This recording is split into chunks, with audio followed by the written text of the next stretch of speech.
It's still Morning Flight on Love World Expressions where we do entertain you beyond borders. And like I did say, Tuesday is strictly politics. And 2023 is just about 2 years thereabout. And already the political actors are already in the fray. And beyond that, we probably will have an election in Anambra State. That is an election that has set tongues wagging because as we speak, INEC even did complain about the candidates because INEC says it really didn't know which of the candidates to really release that contest in the election. Why? Because the courts have been in the fray all along, while ABGA, PDP, APC. Today, it could be a court ruling that it's former civilian governor Chikuma Soludo for ABGA. Tomorrow, another court could say it's Umeoji. And also APC too, that's Senator Uba. All of this, if we say it's politicking and court tricking, that's exactly what's dominating the election in Anambra State. And we'll be discussing this and many more with our guests who will be joining us very, very soon. But first, let me ask my colleagues in the House. Anambra State election, 2023. And the fact that yet again, one person you probably describe as an elder statesman in Nigeria, that's talking about the former president of Nigeria, Ibrahim Badamasi Babangida, who clocked 80. Yeah. Recently, they talk about the fact that the president of Nigeria in 2023 should not be beyond 60 years old. Yes, all of these intricacies and things that happen, you just find out that these are like I say that these are the drum line or the drum set of what's going to happen for 2023. Anambra State is a very, very key state in the southeast, and we know that it's always been very, very interesting watching the politics that happen there. From the times, all of the things happened to the Godfatherism and all of these different dramas. I know that the INEC is concerned because they are an independent party, an independent body rather, and they want to know exactly what's happening. Let's get these things happen. But you know that when in terms of election, the court ruling, things happen.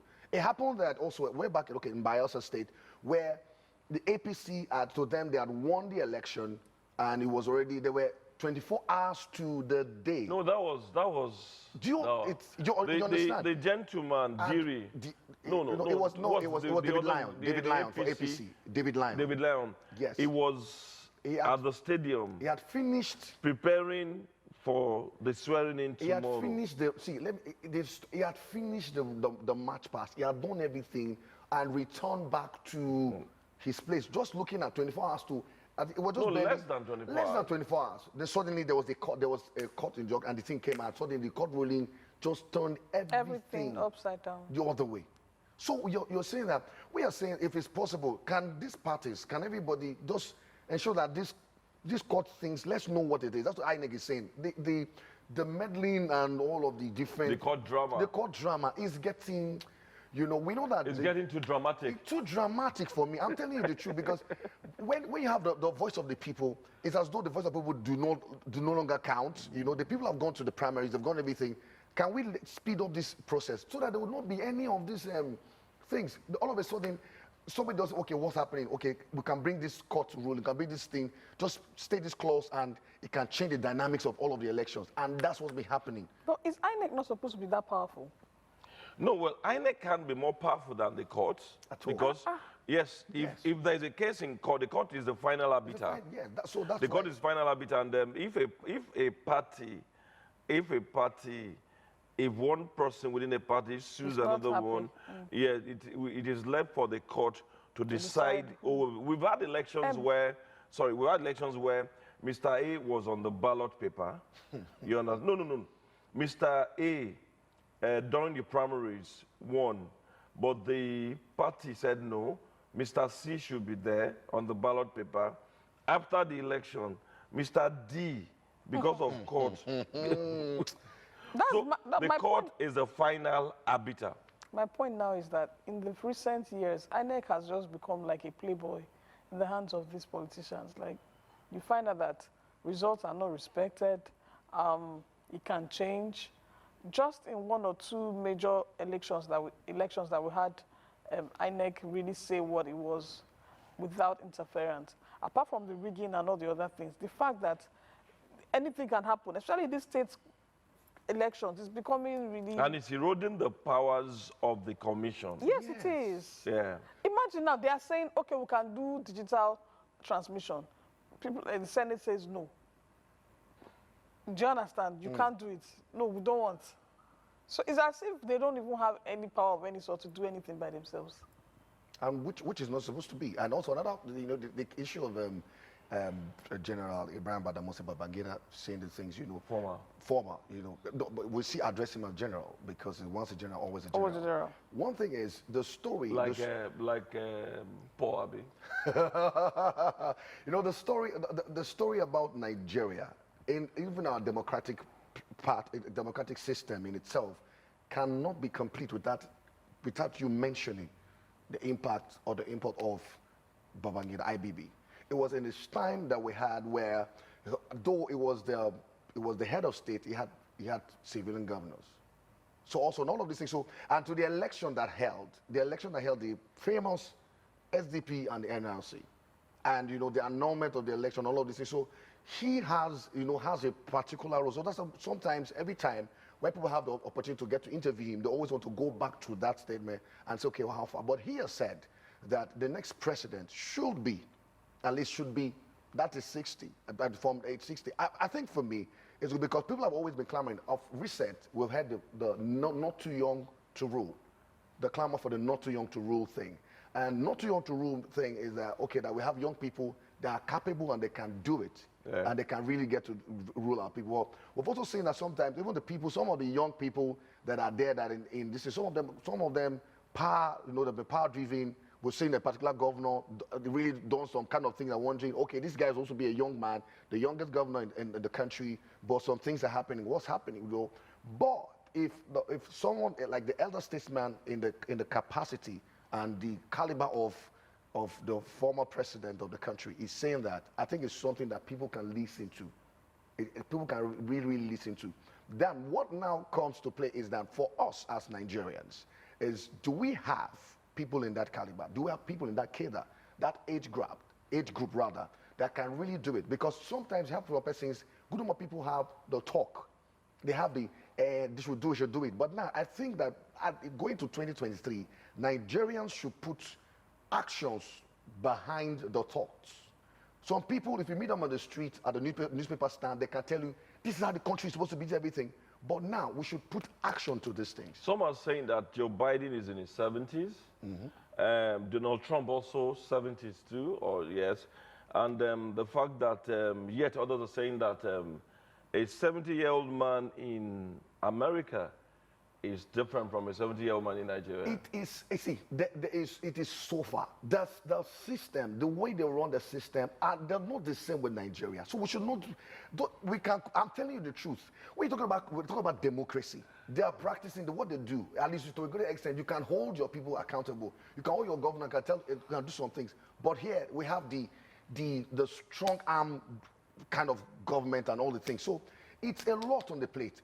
Somebody that's supposed to be, for me, I think jokingly was told to His Excellency the President some years back that, sir, it's time for you to go back to Daura and go into farming and get to relax and get to chill. But it didn't answer to that point because, of course, every time in Africa, every time in Nigeria, if you take wine, the power is like wine. Sip a little bit and drop it and respect for the next person. No.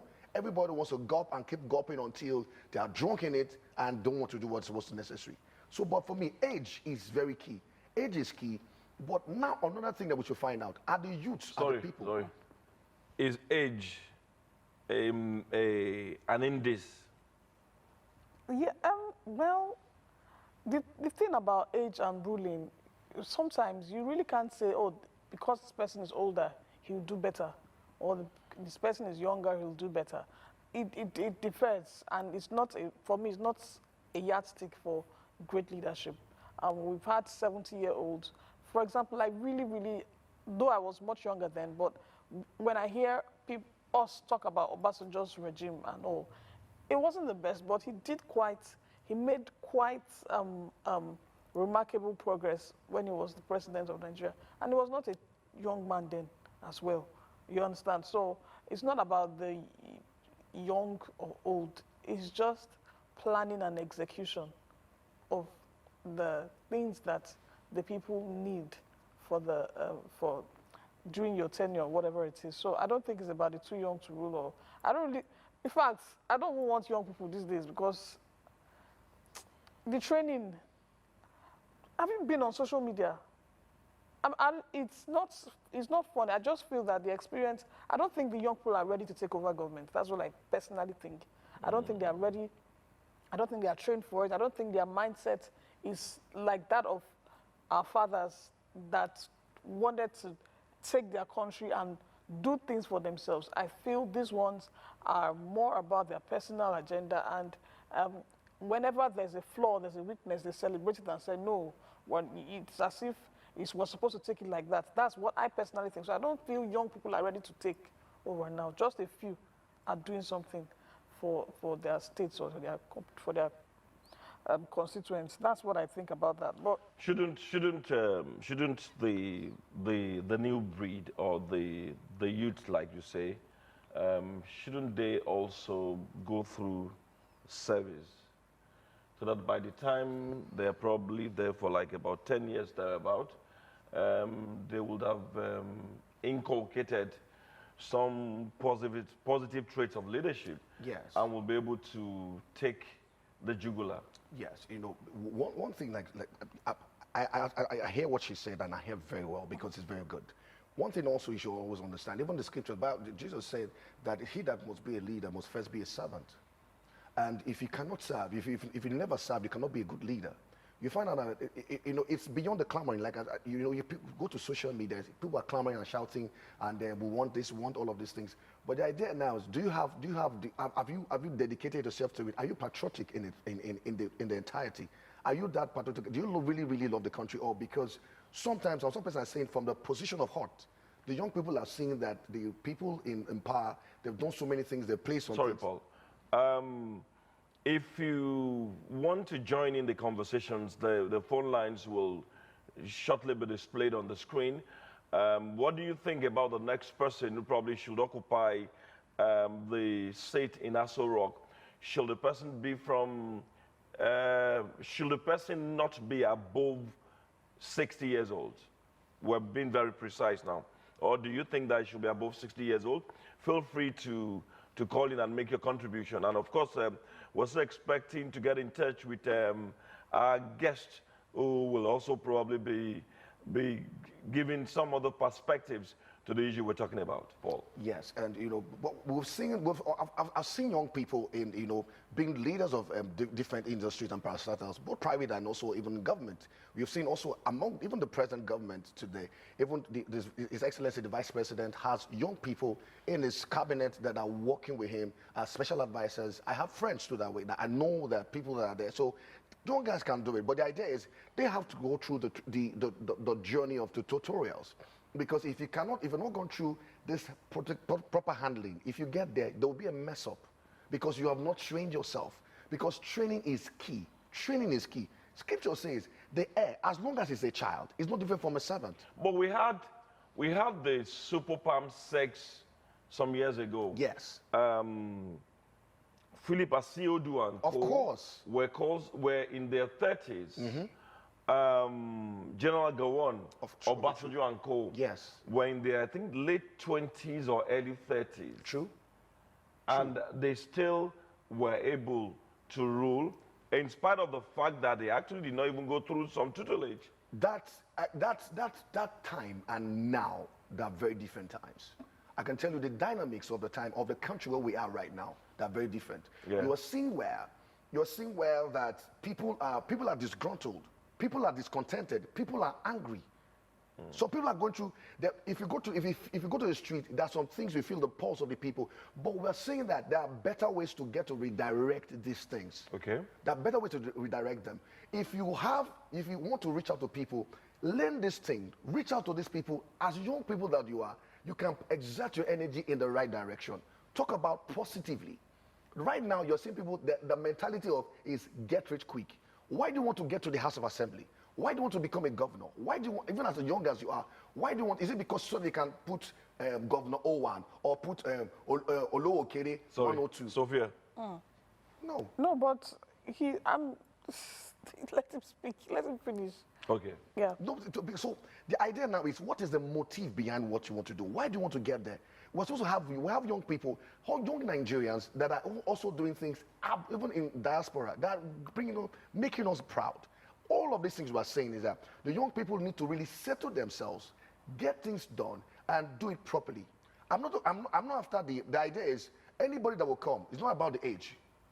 Give us results. We've heard a lot of storytelling when it comes to the country Nigeria, whether from the north, all of the regions in the country, from the south, the southwest, the northeast. We've had people say we will, and they do not do it. It is time in 2023. Let us back up.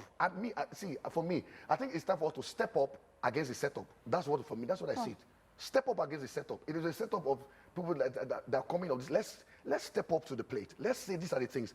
Let us hold. If there are going to be elections going up, you had your referendum. You had things you said. Well, you publish it. Let the parties publish what they would do, and we can hold them one after the other. How many people have successful town hall meetings? Do we still have town hall meetings with our people? We should have town hall meetings from the councillorship to the governors and even the senators and the House of Rep members to the president. Talk to your people. Don't come and address us when there's a crisis. Talk to us on a regular basis. It must not be until October 1st before the president talks to us. Address the people. Let's have field. It's because this is a country. We are a people. We will put you there. So let's feel that thing. When you do it, it is going to be about us. If you always remember, the time you always remember about the country Nigeria is when you say the national anthem. When you say it and you recite it and you go through it just slowly and gently, it means a lot. But do we have the lyrics, the words? That's what I'm talking about. Do we have any young people that want to, do we have anybody from 40 below that want to get, do we have any, I know of Banky W that wanted to be, Yes. I know of some other young ones that came out, there's one in Ondo, there's one in Ekiti. I know some young guys that came out to say, okay, we want to be governor, we want to be House of Rep for whatever.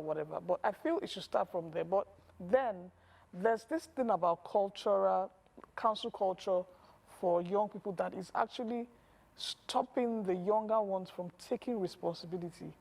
And that's something a man of God has taught us so much. The fact that when you get to a place, when you get to your society, don't just sit down and say, what can be done for me? Get up and do something. But then this idea of no time to even want to serve, or just that thing about it's going to make me look funny, or it's going to make me look like a servant, or it's going to make me look like I'm working for people. Like the younger ones, they don't want to associate themselves with that. It's always I'm balling, I'm the one making money, I'm the one. And that has to change. Because the big ones, like the Wike and all those people, they are ready to dig. Amechi, all those governors, you see how they take their position so seriously. They are ready to kill.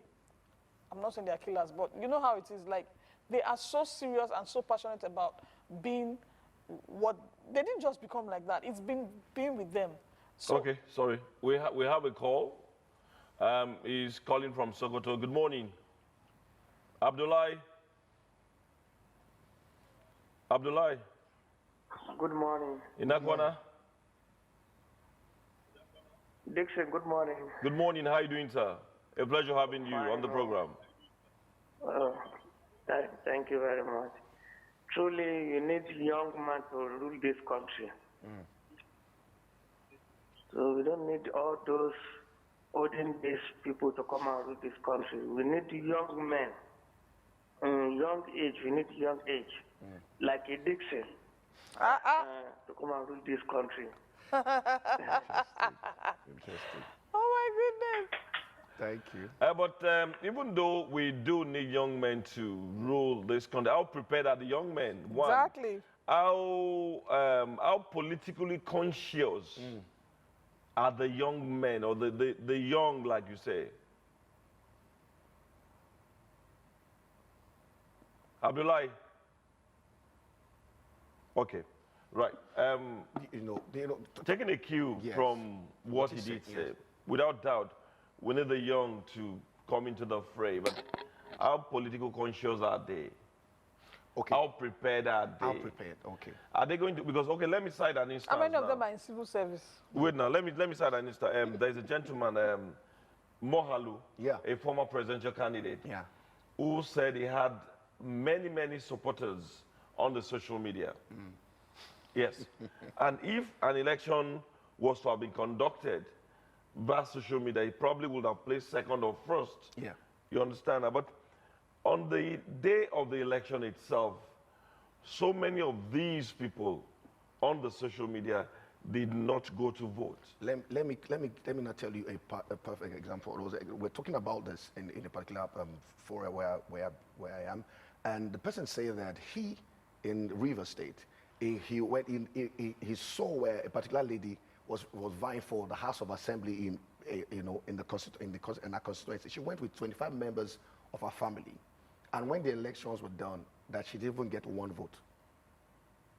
It's surprising, right? She went with. She went with 25 of her family members to the polling unit. Yeah. And they conducted the election. Did you vote for her? And when the thing came out, she did not even get one. Oh, no, but she must have voted for herself. Okay, so now so there are things